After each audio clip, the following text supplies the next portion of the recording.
Kumusta mga kasaliksik? Ika-1 ng Hunyo, taong 2025.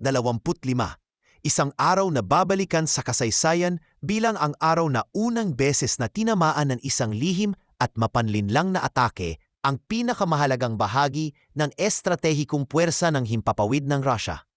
Hindi ito kagaya ng mga karaniwang opensibang militar. Walang mga long-range missiles, walang pagsira sa border defense lines. Sa halip, ang buong operasyon ay inilunsad mula sa mismong loob ng Russia, gamit ang mga pangkaraniwang sasakyang akala ng karamihan ay bahagi lang ng araw-araw na logistic sa bansa. 4 sa mga pinakamahalagang airbase ng Russia, Olenia, Belaya, Yagelnoye at Ivanovo, ang sabay-sabay na pinuntirya sa isang hindi inaasahang drone raid. Sa unang pagkalat ng mga imahe mula sa insidente, tila bang galing ito sa isang pelikula sa Hollywood. Mga Tu-95 strategic bombers, Il-76 na transport aircraft at A-50 early warning planes ang nasira, habang nakaparada lang sa mga runway. Hindi cruise missiles ang ginamit, kundi maliit na mga FPV drones na mababa ang lipad, sapat para makalusot sa lahat ng air defense system ng Russia. Ang bawat drone ay may bitbit na sapat lamang na pampasabog upang gawing abo ang mga aircraft na nagkakahalaga ng daan-daang milyong dolyar. Ang mas nakakagulat, hindi mula sa Ukraine lumipad ang mga drone. Sa halip, ang kanilang pinagmulan ay mga civilian trucks na matatagpuan mismo sa paligid ng mga airbase. Ang mga truck ay karaniwang modelo na makikita kahit saan sa mga lansangan ng Russia. Malalaking container trucks na binago ang bubong upang itago ang mga launch system. Ang operasyon ay kontrolado gamit ang satellite signal at maaaring aktibahin mula sa napakalayong distansya. Sa mga ulat, tinatayang halos 2 taon ang ginugol ng Ukrainian Security Service sa paghahanda ng operasyong ito na pinangalanang Spiderweb.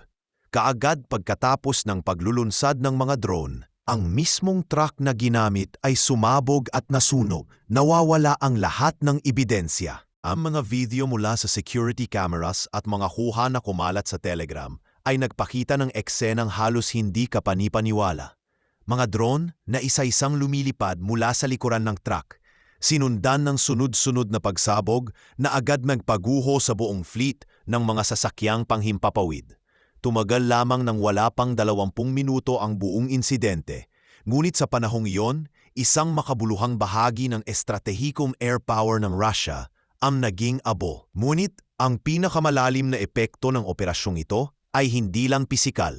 Ang tinamaan ay hindi lang mga sasakyang lumilipad, kundi ang buong integridad ng nuclear triad ng Russia. Sa sistemang ito, 3 sangay ang bumubuo sa kakayahang nuclear strike ng bansa: land-based missiles, submarine-launched missiles, at panghimpapawid na nuclear bombers. Sa Spiderweb operation, tinarget ng Ukraine ang pangatlong sangay, ang nuclear-capable bombers tulad ng Tu-95 at Tu-22M, na hindi lamang simbolo ng lakas militar, kundi aktwal na bahagi ng pambansang depensa ng Rusya laban sa nuclear threat. Ayon sa mga magkakasabay na ulat mula sa Ukrainian at Russian sources, hindi bababa sa 41 aircraft ang nawasak o lubhang nasira. Kabilang dito ang ilang aircraft na mula pa sa Soviet era at hindi na maaaring ayusin dahil matagal nang isinara ang mga pabrika ng mga piyesa nito. Isa sa mga kilalang pro-military Russian bloggers na kilala sa alias na fighter bomber ay hindi napigilang ilabas ang kanyang damdamin. Ayon sa kanya, ito na ang pinakamadilim na araw sa kasaysayan ng Russian Strategic Air Force. Isang mapinding katotohanan ang lumitaw pagkatapos ng atake. Ang kakayahan ng Russia na maglunsad ng nuclear airstrike ay bigla na lamang nabuwag, hindi dahil sa high-tech na missiles ng NATO, kundi dahil sa murang mga drones na inilunsad mula sa mga kahoy na truck. Ito ang tunay na pagkatalo, ang pagkatalo sa sariling lupa, gamit ang sariling kabagalan at pagkakampante. Isang napakalaking kabalintunaan ang lumitaw. Habang ang mga bansang kanluranin ay patuloy na nagbigay ng mga high-end na armas, tulad ng Storm Shadow at Atakmes, pinili ng Ukraine na pumuo ng sarili nitong low-cost, high-efficiency system na halos hindi ma-detect. Ang mga airbase na tinamaan ay libu-libong milya ang layo mula sa Ukraine, higit pa sa distansya mula New York hanggang Los Angeles. Hindi ito abot ng anumang missile system na mayroon ang Ukraine sa ngayon. Ngunit ang mga truck, maari itong magmaneho papasok ng Russia kahit padadaan sa daan-daang checkpoints. At mula sa mga karaniwang container trucks na iyon, inilunsad ang ataking yumanig sa buong doktrinang militar ng Russia. Ito ay hindi na basta military engagement. Isa itong pahayag. Isang mensahe na ipinadala ng Ukraine sa buong mundo at lalo na sa Russia. Maaari ka naming tamaan mula sa mismong loob ng iyong teritoryo at wala kang kaalam-alam na nangyayari na pala. Isa itong sampal sa mukha ng mga intelligence agencies ng Russia na laging ipinagmamalaki ang kanilang counterintelligence prowess. Ngunit sa isang iglap, napatunayan na kahit ang pinakasensitibong lugar sa loob ng bansa ay maaaring tasukin ng kaaway, hindi gamit ang stealth bombers o advanced missiles, kundi ng karaniwang truck at drone. Ang katotohanan ito ay nagpapakita ng bagong anyo ng digmaan. Isang digmaang hindi linear, hindi pisikal, kundi digital, matalino at hindi nahahagip ng radar. Isang digmaan kung saan hindi mahalaga kung gaano kalaki ang iyong armas, kundi kung gaano katalino ang iyong diskarte. At sa araw na iyon, pinatunayan ng Ukraine na sa bagong larangan ng digmaan, ang katalinuhan ay higit na makapangyarihan kaysa sa laki ng sandata. Sa mga kalsada ng Bryansk, Kursk at maging sa mga industrial zones ng St. Petersburg, nagsimula ang isang tila hindi mapigilang paranoia. Ang bawat dumadaang truck na may kahina-hinalang bubong, ang bawat container na hindi alam kung anong laman ay naging sanhi ng takot. Hindi na ito eksklusibong problema ng mga militar, maging ang mga ordinaryong sibilyan ay nagsimula ng mangamba. Sa isang panayam sa lokal na media, isang truck driver ang nagpahayag, hindi na kami makapagmaneho ng kampante. Kahit kami, binubusisi ng mga checkpoint kasi baka raw may launch system sa loob. Pero kami lang ay naghahatid ng harina para sa pabrika. Ito ang tunay na tagumpay ng operasyon. Hindi lamang ang pisikal na pagkasira, kundi ang paghasik ng duda sa bawat aspeto ng pamumuhay sa loob ng Russia. Sa isang lipunang ginugulang dekada sa pagbibigay ng imahe ng pagiging ligtas at malakas, biglang lumitaw ang tanong na walang sinuman ang makasagot ng buong kumpiyansa. Sigurado nga ba na ang truck sa tabi mo ay hindi armas ng kalaban? Ang mga epekto ay hindi naglaon. Sa araw ring iyon, idineklara ng Kremlin ang emergency meeting ng buong National Security Council.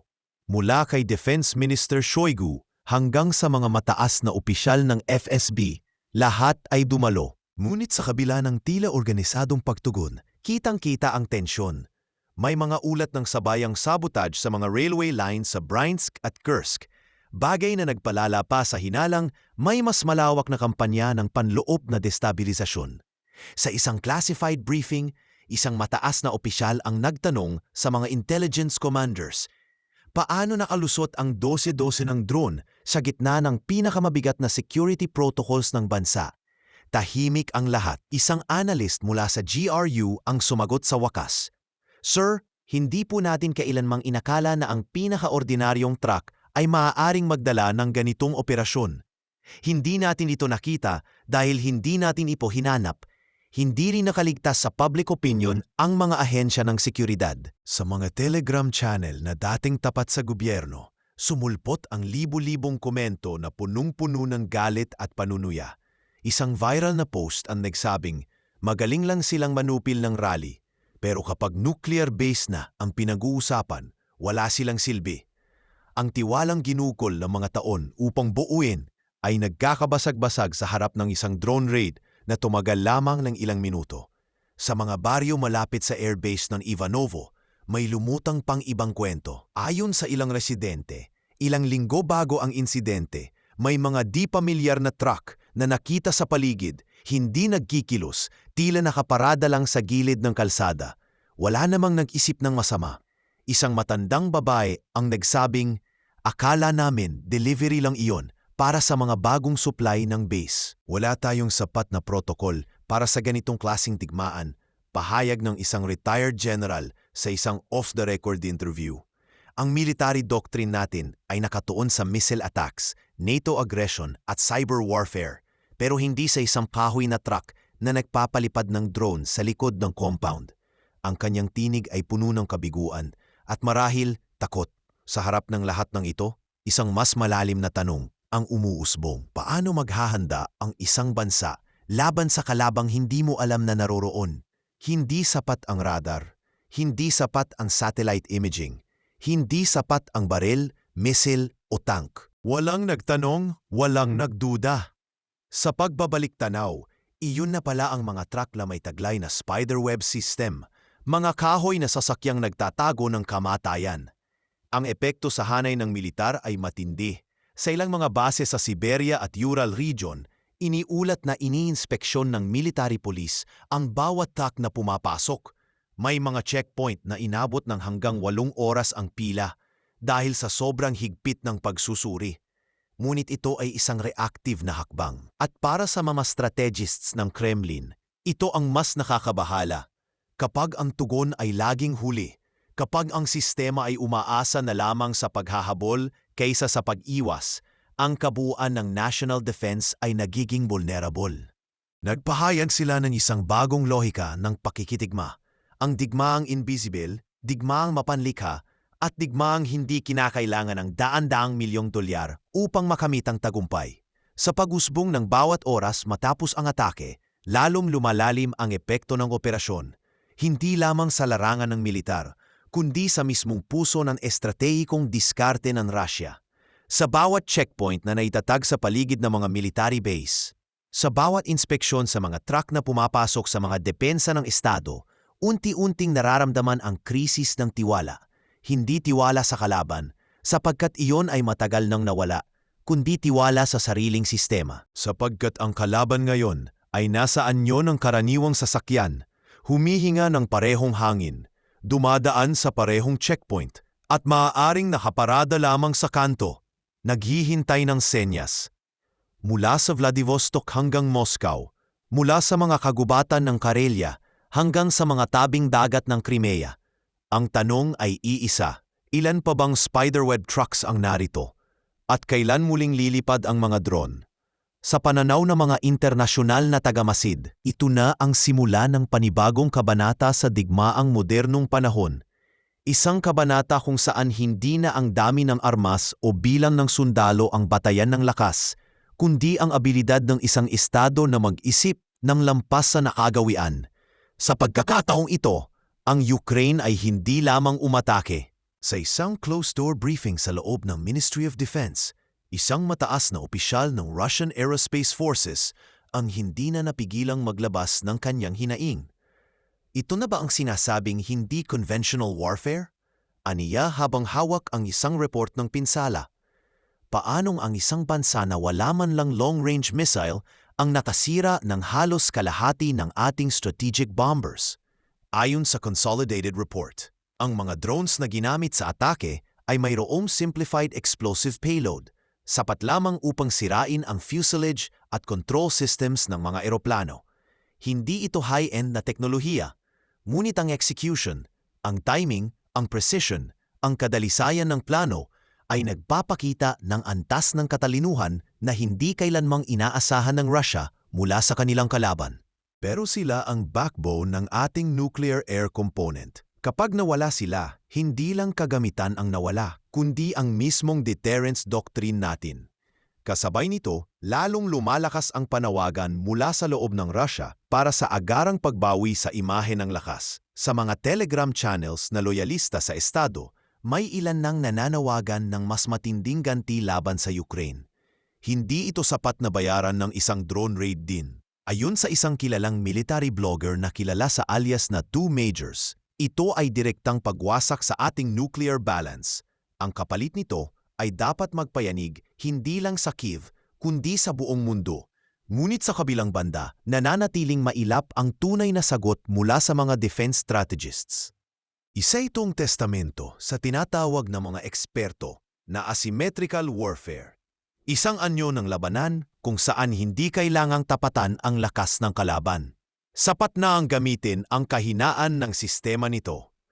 Habang sinusubukan ng Kremlin na pasinungalingan ang lawak ng pinsala, kumalat sa internet ang mga satellite images at drone footage ng mga nawasak na air assets. Isa-isang inilathala ng mga independent analysts ang pagkumpirma na hindi lamang bombers kundi maging ang ilang A-50 early warning aircraft ang tuluyang hindi na mare-repair. Ang ilan sa mga eroplano ay ginawa pa noong dekada 80 at wala ng factory lines para sa mga pyesa. Itong mga plane na to, ayon kay Colonel Gennady, isang retiradong maintenance engineer ng Russian Air Force, ay mga relic ng Cold War. Ang tanong ngayon ay hindi kung makakaganti ba ang Russia, kundi kung paano ito magagawa ng hindi lalong pinapakita ang kahinaan ng kanilang sistema. Sa mga confidential na ulat, nabanggit ang takot ng Kremlin na baka ang retaliation ay magmistulang emosyonal na hakbang lamang. Ang isang maling tugon ay maaaring magbukas ng bagong hanay ng problema. Panibagong operasyon mula sa Ukraine, posibilidad ng international backlash at lalong pagbagsak ng moral sa loob ng bansa. Ang mga eksperto sa seguridad ay muling nagsusuri ng layout ng mga airbase. Isa sa mga pinakamasakit na katotohanan ay ang kawalan ng mga hardened shelters para sa mga strategic aircraft. Ayon sa isang dating consultant ng Russian Defense Ministry, ang tanong ngayon ay, mas mahal ba talaga ang paggawa ng reinforced hangars kaysa mawalan ng Tu-95? Hindi ito rhetorical na tanong, sapagkat ang halagang ginastos upang ayusin at i-maintain ang isang strategic bomber ay daan-daang milyong rubles. Sa kabaligtaran, ang isang concrete hangar ay kayang itayo sa mas maliit na halaga. Ngunit sa loob ng maraming taon, ang pamahalaan ay nag-focus sa modernization ng mga missile system, habang ang mga airbase ay naiwan sa lumang format, bukas, lantad at walang sapat na proteksyon. Dahil dito, napilitan ang ilang regional command centers na magpatupad ng internal review. Sa isang military meeting sa Arkhangelsk, ipinatawag ang mga base commanders upang sagutin ang tanong, ano ang ginagawa niyo upang protektahan ang ating critical assets mula sa non-traditional threats? Isang kornel ang samagot, kung bibigyan kami ng pondo, makakakilos kami. Pero papaano kapag walang inilaang pondo at sinasabihang sapat na raw ang radar at surveillance? Tumahimik ang silid at mula roon, nagsimulang lumutang ang tunay na problema. Hindi lang ang atake ng Ukraine, kundi ang mismong istruktura ng militar na tila hindi nakasabay sa makabagong panahon. Habang patuloy ang pag-uusap sa mga forum at command briefings, isang mas mapanlikhang tanong ang gumugulo sa isip ng bawat analyst sa buong mundo. Kung ito ang kaya ng Ukraine gamit ang ilang drones at mga lumang truck, ano pa ang maaari nilang gawin sa susunod? Sa mga mata ng mga military planners sa Israel, Iran, Taiwan at maging sa mga insurgent network sa iba't ibang bahagi ng mundo, ang Spiderweb operation ay hindi lamang isang tagumpay. Isa itong case study, isang blueprint para sa modernong gerang hindi kayang sukatin ng radar, missiles o numerical strength. At habang unti-unting bumabawi ang Russia mula sa pagkakagulantang, isa pa ring matalim na paalala ang nananatili. Hindi mo kailangang sumigaw ng tagumpay para ipakita na panalo ka. Sapat na ang katahimikan ng wasak na base, ang apoy mula sa runway at ang imaheng nakabalanha sa buong internet. Mga drone na lumilipad mula sa ordinaryong truck sa lupa ng isang bansang hindi kailanman inakalang posible iyon. Sa huli, iyon ang tunay na pahayag ng lakas. Tahimik, matalino at halos hindi mo mamalayan hanggang mangyari na.